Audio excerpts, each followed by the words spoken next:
Hello there. Welcome to grade 12 for economics. In this video, we want to look at paper one of the question paper of November 2023. So this is the question paper that we want to look at. So let's not forget to subscribe and share to our channel. Let's share the link to our colleagues who are doing grade 12 economics. More typical examination questions are going to be uploaded on this channel. So let's stay tuned. We go to our question. We're going to start on the multiple choice section. And remember, our question is got 30 marks, and the question to spend on average 20 minutes.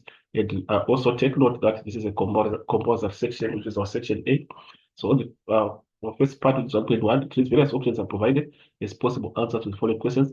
Choose the answer and write on the letter A to D next to the question numbers. That is 1.1.1 to 1.1.8 in the answer book. Then you are given how to present it in the answer book. So on the first part, that's 1.1.1. It is a deliberate action by the government to increase the value of a currency is known as we've got revaluation, appreciation, devaluation, and depreciation. But the key term that we have there is that it's a deliberate action. So when it's a deliberate action, and it's deliberate action by the government, we know that this is done. This is only done under the fixed exchange rate system. So remember the market system, under the fixed exchange rate system, that's when we have got the government setting the value of currency. And when it's increasing, we know that it's revaluation. So basically, the explanation of revaluation, we can define it this is when the value of currency that has been pegged under the fixed exchange rate is increased. So that's the revaluation. So when it's decreased, it becomes a devaluation. But according to this question, it's saying increase. So our answer is revaluation.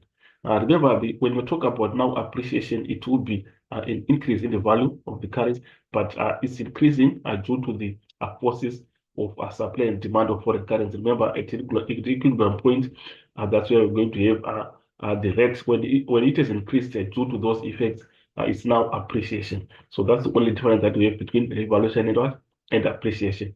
So on 1.1.2, it is the business cycles from 7 to 11 years caused by changes in net investment are known as dash cycles.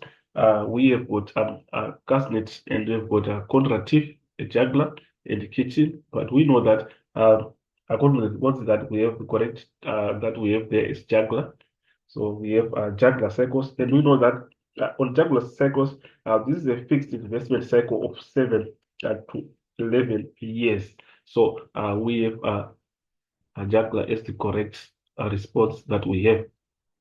Then we have a relationship between the tax rate and the tax revenue for the government is illustrated by the dash curve. We call the Phillips-Laffer Lorentz indifference. So according to the responses that we have there, the correct is the Laffer curve.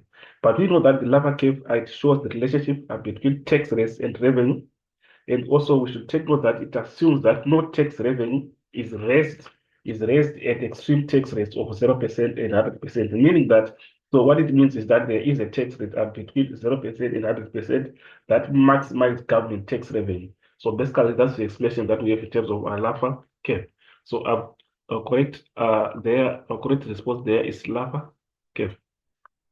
Going to the next part of the question 1.1.4, if the value of the marginal propensity to consume, it is MPC is 0.6, the value of the marginal propensity to save MPC will be. But what we know is if we say MPC plus MPS, we are going to get your 1. So basically, you are given MPC is 0.6. So it's going to be 0.6 plus MPS equal to 1. So obviously, the value that we are looking at there is MPS, which is the marginal propensity to save. So we can make it the sum of the formula there. So we are going to say our MPS, we say is equal to 1, and then we take 0.6 to the other side, it becomes a negative. And then our answer, obviously, if you subtract 1 minus 0.6 there, you are going to get 0.4. So 0.4 becomes our correct response. So our answer that we have there is A. So we are saying A is our response. Then we go to the next part of our question, which is 1.1.5. Which reads a limit on the quantity of goods and services that can be purchased from other countries is known as an import. And we know that a limit on the physical quantity it's called a quota. So it's an import quota. So we have a quota on D. That is the correct response that we have. Then we go to the next question that we have.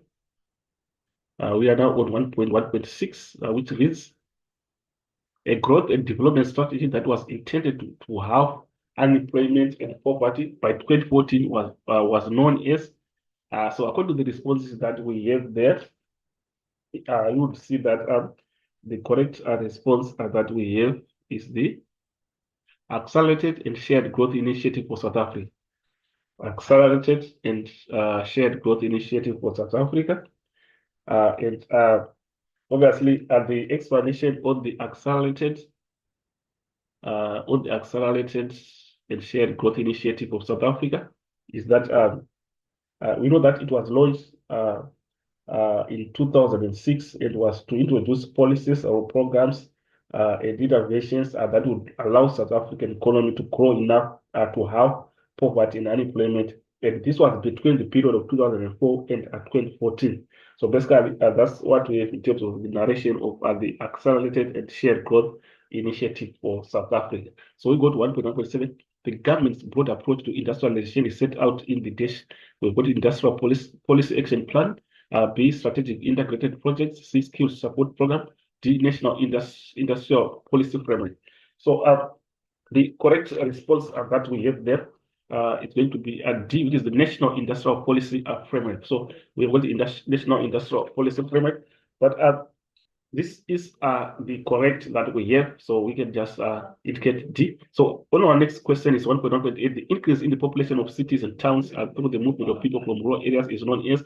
So whenever we have a movement to the urban areas, or we can have the more people that are living in the urban areas, we call it urbanization, because this explanation is saying an increase in the population of cities, which are the cities and towns, which is representing the urban areas. So basically, it is urbanization. So we have urbanization at C. So C is the correct response that we have. So basically, that's what we have on 1.1.8. Then that's what we have on the multiple choice section, and it is 16 marks. So we go to the next section now, which is on matching words.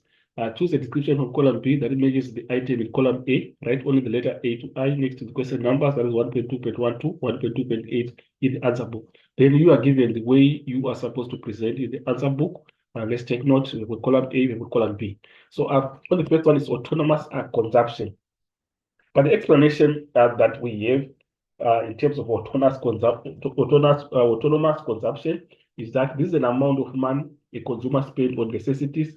So basically, they are necessities, and regardless of their income level, so they are spending regardless of the income level.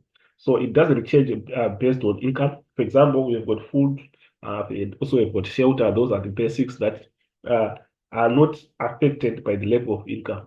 So we call that autonomous consumption. So according to responses that we have there, we can just try to go down checking what matches that explanation. So if you go to H, part of household spending, that is independent of the level of income. So this is the correct response that we have. So we've got H on 1.2.1. So we can just indicate H. So we are saying H here. Then the monetarist approach is the second term that we have. And a monetarist approach, it states that governments can foster economic stability by targeting the growth rate of the money supply. So there's government intervention in terms of in terms of putting economic stability in the country. So basically, it will be targeting the growth rate of the money supply. So basically, that's what we have in terms of a monetary approach. So we try to see, according to the responses that we have there, that is matching the explanation that we gave there. So we can just try to go down and see in terms of the explanation that we have. So basically, the view that we have, the government, we have the intervention stabilization in terms of the growth of using the growth of money supply. We go to G. It is the most appropriate, which is saying maintains the view that markets are inherently stable. So the view that markets are inherently stable is the one that is pushing the effect of stabilization. So basically, that's what we have in terms of the monetarist approach. Remember, we are saying it says that the government can foster economic stability by targeting the growth rate of the money supply. So this is the essence of bringing stability. So it is after realizing that markets are inherently stable. So we go there and represent our G as our correct answer. We have G. And then we've got accountability. So accountability, maybe you can try to understand exactly what do we have in terms of description of accountability. Accountability basically is the acknowledgement of responsibility for actions. So when you acknowledge your responsibility for actions, you are being accountable. So acknowledgement of responsibility for actions, also decisions and policies. And basically, we are saying it's acceptance of responsibility. So according to our responses that we have, what is within that context, we try to see there what we have according to the explanation that we are having there. So if you go to F, we're saying the requirement to give an explanation of one's own decisions and actions. So that is the responsibility that we are talking about. So we've got F there. So F is the correct response that we have. So we can just indicate F here. The next one, 1.2.4, debt forgiveness. Obviously, we can start by understanding what is debt forgiveness, but we can also call it debt relief. So basically, it's showing or slowing is coming in the form of slowing or cancellation of debt growth or owed by maybe a business. And in this form, in this way, we are saying the amount owed does not have to be paid. There's an element of cancellation of the debt that is still owing. So basically, that's debt forgiveness. So going to our section, to our column B to try to see which explanation is within that context. We go there and try to identify which one do we have. Let's just try to see which one do we have. If you go to our B, saying when an organization or a country is released from its obligation to repay a loan. So basically, that's the debt. The loan is the debt. So when an organization or country is released from its obligation to pay a loan, so basically that's what we have. So we are saying B is the correct response. So we have B. Then we have got 1.2.5% economic union. So economic union is part of our economic integration. And, it's a type of a trade bloc, which is composed of obviously a common market. And if you try to see according to the responses that we have, or which one do mention that, it also explains the use of the same monetary and fiscal policy. So we try to see in terms of our responses that we have there and see which one do we have that. We go to see cooperation between countries to adopt common monetary and fiscal policy. So we have C as the correct response. And then we've got capital formation. We also want to understand what is capital formation. Basically, capital formation, we can explain it as accumulation of capital goods. Accumulation of capital goods are during a specific accounting period, or and we know that capital goods are goods that are used to create wealth and growth. For example, we can have machinery as an example of a capital good. So basically, that's what we have in terms of capital formation, accumulation of capital goods. So basically, let's try to see again which explanation is within that context again. In the column B, try to go down and search in terms of the explanations that we are having. How we go down. If you go to I, the process of adding new assets such as machinery and equipment to the existing stock. So basically, that's what we have. So we have I here, which is 1.2.6. We are saying I. Then 1.2.7, National Research and Development Strategy. We go to our column B and try to see. Column B, when an organization, if you go to, let's try to see. This one we have B, we have matched it with 1.2.4. So we can try to see which one do match is that one. So if you go to D, focuses on using science and technology to promote industrialization. So we have got D as the most appropriate, which is the correct one. Then 1.2.8, we've got consumer price index, and we know that the consumer price index, it's a measure of the average change over time in the price paid by consumers for a representation of basket of consumer goods. So basically, that's the consumer price index. So that's what we have. So we can just try to see in terms of our explanations, which one do matches that. So we go to A, an economic indicator that relates to the cost of living. That's exactly as we are trying to explain. So you've got A there is the correct response. So this is what we have in terms of this section. So we go to the last section, which is now on choosing one term, give one term for each of the following descriptions, write only the term next to the question numbers 1.3.1 to 1.3.6 in the answer book. Abbreviations, acronyms, and examples will not be accepted. So very important to take note. Abbreviations, acronyms, and examples will not be accepted. So let's take note of that. So 1.3.1, if we withdraw money from the circular flow, we know that when we are withdrawing money from the circular flow, we call that a leakage, and we are just going to indicate as such. We have got a leakage. And then 1.3.2, a summary of the various indicators of the same type into a single value. We know that this is composite indicator. Composite indicator. And then the exchange rate is determined by the market forces with intervention by the central bank. Obviously, this is the free floating exchange rate system.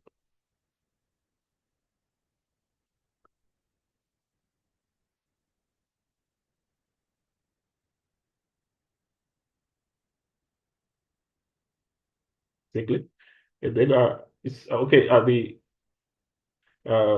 We can just maybe because the question is saying give one term for each of the following descriptions, so we can just include our free floating as our response. So we go to the next part, which is saying the increase in the capacity of the economy to produce more goods and services. So obviously, the increase in the capacity to produce more goods and services, we know that when goods and services increase its production from one period to the other, we say it's economic growth. So obviously, this one becomes economic growth. Then we go to the next one, processing of natural resources into finished goods. We know that this is done through manufacturing.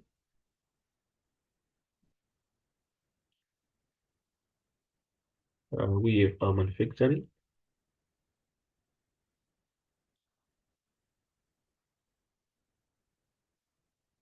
And on the last part, the lowest interest rates are charged by commercial banks to their clients, and this one is prime rate. So this is what we have, guys, according to this section, which is first section. So the other sections are going to come in the next videos. Let's stay tuned for the next videos, and also take note of this section that our total marks which we have here is 30 marks. Very important, and this is our section A. So we are saying let's subscribe and share. Please let's share the link to our colleagues who are doing grade 12 economics. More typical examination questions are going to come. Let's stay tuned. As for this video, I'm signing out, and let's meet again in the next video.